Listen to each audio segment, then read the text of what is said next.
Since this past UFC card, there is a specific clip from the MMA Guru that has been really making the rounds in the MMA community lately, and we're gonna take a look at it in just a second, but it kind of talks about the way UFC has been stacking the cards lately, and more importantly, the people who have their entire life revolved around UFC. We're gonna react to the clip, and I'd love to know what you guys think down below afterwards. Hello, everybody, and welcome back to another video. If you are new here, my name is Kyle. I'm your guy with too many YouTube channels.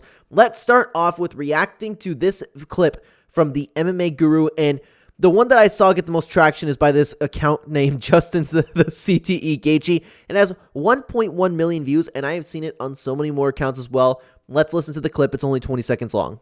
This is this, you know what I'm saying? This all I have in life is MMA, and this is what they're giving us. I don't have nothing else but MMA that makes me happy, and it hasn't made me happy in a year. I don't know if that's it. Yep, he's just sitting there. Okay.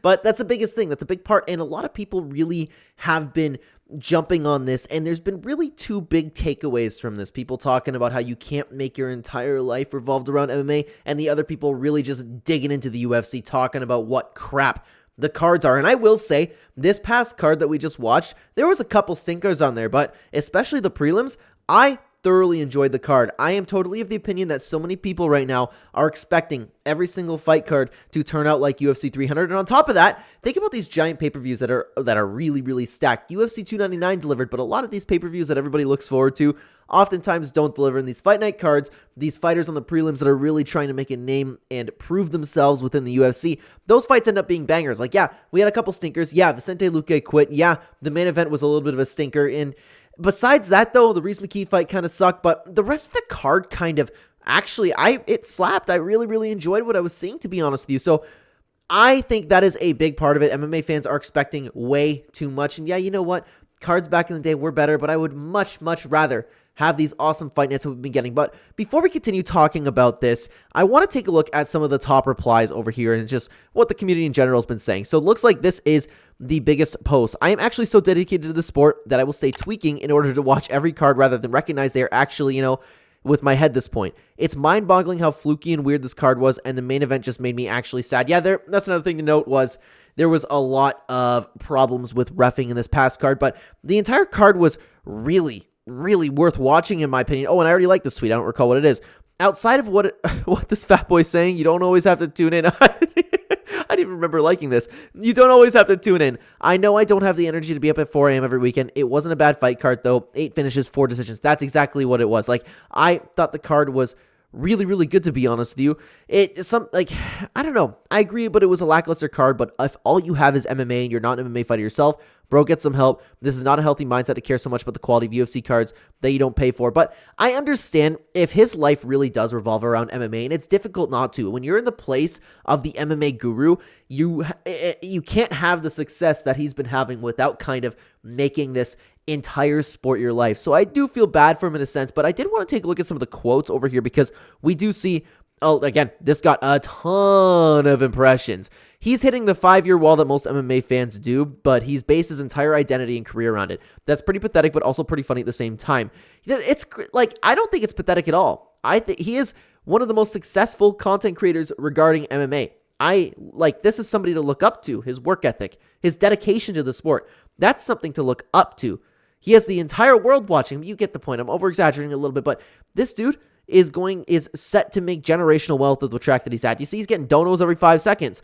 Don't let MMA be what defines you in life. It should just be a small part of your life, your hobbies. This type of approach is unhealthy, and if you only have one thing in life that drives you, you'll likely be disappointed. There's much more to life than MMA, I promise you. This is extremely well said, and the thing that I don't get, to be honest with you, is, yeah, you know what? The MMA Guru's life does revolve around this. He has to stream. I don't know how long he streams for, but he probably streams for hours and hours in a day. He makes content every day. But what about that giant gap between him not working on YouTube and sleeping? Of course, that takes a big chunk of his life, but he's got to have at least a good 4 or 5 hours, I would imagine, in his day, because I am a content consumer of the MMA Guru. I'm a fan of the guy. I think he's hilarious. I love watching his content. He always talks about how he He doesn't have any friends outside of this. There's so many things you can take up. You can take up MMA yourself. He talks about working out. That's got to be something that you could really, really get into. It's pretty easy to go find a hobby. This dude is set up with this YouTube channel where he doesn't have to work and he doesn't have to go to school. There's something that you can do outside of this. And I know, like, some people say that the MMA Guru is playing a little bit of a character here. I don't know, man. Sometimes he gets really, really disappointed about these cards, and it really does look like it affects him because it must be a lot of work for him to get up at night. I completely understand the passion, but all I have in life at MMA is wild. I don't know, like, yeah, you can fix that, though. That's just something that you can fix. I'm incredibly unenthused by the current UFC product. Oh, this is something that I completely agree with. I actually saw this on my timeline. I should have screenshotted this. I am incredibly unenthused by the current UFC product, but nobody should have to be building their entire life and identity around the sport like Guru. I have a day job, go to the gym nearly every day. I love watching F1 and soccer. There's more to life than the sport. This is exactly true. The second part, but what I don't understand is why so many people don't like the UFC right now. I don't get it. There are banger fights. If so many people would just stop for a second, look at these cards, take a look at the actual matchups, and actually, and I wholeheartedly believe this, if you watch the prelims all the time with a positive mindset, by the way, getting to know these fighters, getting excited for these fighters, being happy for these fighters, and not expecting every single fight to be a Michael Chandler, Justin Gaethje, Rory McDonald, Robbie Lawler, then you will be way more satisfied. Brendan Allen versus Chris Curtis is this weekend. I can't wait to watch that fight, although I actually might have to miss this card because I'm having a baby, but you get the point. Like, I'm looking at the fight for how it is. I'm just excited to watch two contenders go at it. I'm not going, oh my God, what's Sean Strickland doing? Why isn't he on a fight night? Why can't we get a better matchup? No, I'm taking a look at these fights. I can't wait for Trevor Peek to fight. I can't wait for Chepe Mariscal to fight, but you don't see people talking about that anymore. You don't see anybody looking at the entire card and appreciating it for what it is. These fight nights are good. They are good cards. And I don't understand why people look at that and just completely dismiss it and then go, yeah, the UFC sucks. Another thing to note is people oftentimes bring up these old fight cards. Like, the only one that I can think off the top of my head, I will try to take a look at it right now. Yep, and I was able to find it for you guys. This is the card that people oftentimes bring up when they're talking about how the UFC isn't the same anymore. It is the Rafael dos Anjos versus Donald Cerrone card, because I remember this UFC on Fox 17 dos Anjos versus Cerrone. First of all, this wasn't like a total common occurrence for a fight night, by the way. People just like to point to this card because it was a fantastic fight night. Because take a look at this.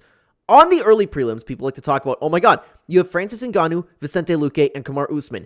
At the time, 2015, these people were nobodies. It is so easy right now to go look and like, oh my God, Kamaru Usman was on the early prelims. Nobody knew who Kamaru Usman was. Nobody cared about Kamaru Usman. Nobody cared about Leon Edwards. Nobody cared about this fight in general. Everybody was looking forward to Nate Diaz. Let's take a look at the prelims. Charles Oliveira. People didn't really care about Charles Oliveira. This was a good fight at the time. This was actually one of the better fights on the card at the time. Nate Marquardt, CB Dollaway. Nobody was talking about Charles Oliveira. Danny Castillo also had a little bit of a name to him. Valentina Shevchenko. She had a little bit of steam on her, but like, nobody is going, oh my God, those prelims. Oh my God. These were the three fights that everybody was looking forward to. Michael Johnson, Nate Diaz, Junior Dos Santos, Alistair Overeem, Rafael dos Anjos, Donald Cerrone. Everybody was excited for those, but people take a look at these cards, these really, really old cards, these really old fight night cards, and then talk about like, oh my God, look how stacked this was. This wasn't stacked at the time. This was kind of to the level of the fight nights that we're getting right now. The UFC needs these fight night cards to build these people. And if you were sitting here and you were to watch Kamaru Usman on the early prelims, it would have been so cool to follow his career and then you would know this guy when he becomes champion. But in reality, a lot of people didn't start paying attention to Kamaru Usman until he started fighting Tyron Woodley. Francis Ngannou. He had to knock out a couple people for people to really pay attention to him. This is the exact card that everybody points to. Fight nights, in my opinion, you know what? The top three fights, you could do better, but this is a little bit of an outlier. This is a little bit arguing in bad faith, in my opinion. I don't know what the Tough 22 finale is, but let's take a look at the other stuff here. Oh my God, I remember this card. That's so nostalgic. Oh my God, but this is the big difference. Again, you have the top three fights that everybody was looking forward to, and you really only were looking forward to this fight, Arden Lobov versus Ryan Hall, if you were watching The Ultimate Fighter, which not a lot of people were, but let's take a look at the prelims over here. Yeah, there you go. Exactly. You have Gabriel Gonzaga, who was a name at the time, but what else was there? That one UFC on Fox 17 was a little bit of an outlier. UFC Fight Night 80, Namajunas versus Van Zandt. These two were really big fights at the time. Jim Miller, Michael Chiesa, Sage Northcutt, and Cody Pfeister. I don't even remember who that is, to be honest with you, and I was watching it back in the day. Sorry, I don't mean to be disrespectful, but everybody was paying attention to Sage Northcutt. Let's take a look at these prelims. Oh, would you look at that? People can now look at this and go, well, Aljamain Sterling was on the prelims. Tim Means was on the prelims. Santiago Ponzinibbio was on the prelims.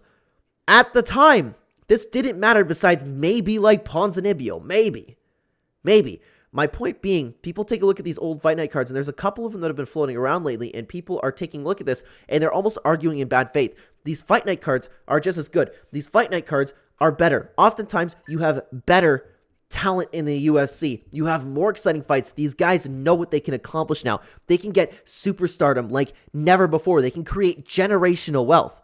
These Fight Night cards are good, and MMA fans are taking a look at this and just crapping all over it because they want it all to be built like UFC 299 or UFC 300. And then they'll say, okay, well, why not we take a break? Why should we have fights every single weekend?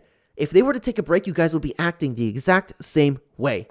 And the cards would not deliver. The cards will still be good. You'll have one that delivers every once in a while. Like UFC 300 may not deliver. I know that's a shocking thing to say, but there's a potential for it to not deliver compared to one of these Fight Night cards. I don't understand why everybody has to look at these and go, oh yeah, that sucked because it meant nothing for the division. Like, we saw a good fight. It doesn't matter. We saw some great talent. We saw some new talent burst into the UFC. Give them a chance. Give him a chance. And as for the MMA guru, he really does need, and I know it's way easier said than done. I really understand that, but it must be difficult to be him in his position, but you got to start, like, of course, from an outside perspective, it's easy to say. I don't know exactly what his diet is. I don't know exactly what his situation is, but from the looks of it, he does an okay job working out. Seems like he's getting really, really into shape, but you need to eat healthy. You need to quit watching some adult content. That will make you infinitely happier. You need to understand and be grateful, the MMA guru, for where you are in this position. Do you know how many YouTubers would kill to be in your position, would absolutely kill to be getting donations every 5 seconds? And I'm not saying that the MMA guru doesn't appreciate it. I'm just saying he really needs to take a little bit of a spin on the mindset that he has, because oftentimes I see him sitting here and just crapping all over so many of these fights after the cards are over, and I'm sitting here like, wow, I really enjoyed the vast majority of these fights. But you can't watch Vicente Luque quit, and then, this is just an example because I understand this card was a little bit lackluster, but I'm going to use Vicente Luque for an example. Let's say there are so many cards where the rest of the fights are so good, but you let one fight ruin the entire card for you. That doesn't make sense to me. You need to go into this with a positive mindset. You love the sport of MMA. Find that passion again. Maybe do the sport again. I know you have a background in Taekwondo. Start doing that again. Why not? Why not? What's stopping you? Get as healthy as possible. Sit down. Get excited to watch a fight. Drink some water. It's going to be a great time. If you go in and you understand what you have. And I'm not saying that he doesn't. I'm not saying, but it's easy for him to just flip that around because there's a lot to be thankful for. This UFC, the UFC cards that they put on are phenomenal, are absolutely phenomenal. I will defend them till the day I die, assuming they continue the way that they're going right now. The cards are so good. Let me know what you think down below. Thank you so much for watching. Speaking to the MMA guru, though, guys, check out this video where we reacted to a video between him and Demetrius Johnson. I thought it was a really, really fun video. Check it out, guys. I will see you either there or in the next one. Take care.